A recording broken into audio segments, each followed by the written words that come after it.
কালীপুজোর রাতে কলকাতার বিভিন্ন প্রান্তে এয়ার কোয়ালিটি কোন পরিস্থিতিতে দাঁড়িয়েছিল? উত্তর কলকাতা বিটি রোড সংলগ্ন এই রবীন্দ্রভারতী বিশ্ববিদ্যালয়তে মাপা হয় এই অঞ্চলের এয়ার কোয়ালিটি। এবং রবীন্দ্রভারতী বিশ্ববিদ্যালয়ের পাশে বিস্তীর্ণ জায়গা জুড়ে এই বিটি রোডের আশেপাশেই কিন্তু বরানগর, উত্তর কলকাতা এবং উত্তর শহরতলি। যদি হিসেব দেখা যায় যেটা দিয়ে মাপা হয়, অর্থাৎ PM10, তার মাত্রা গতকাল রাত্রিবেলা সর্বোচ্চ পৌঁছয় 11:05-এ।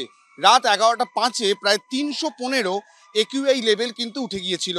এখন এই সকালবেলা এই 11:30 নাগাদ AQI এখনো 175, অর্থাৎ গতকালকের যে বায়ু দূষণ এখনো এই অঞ্চল সামলাতে পারেনি।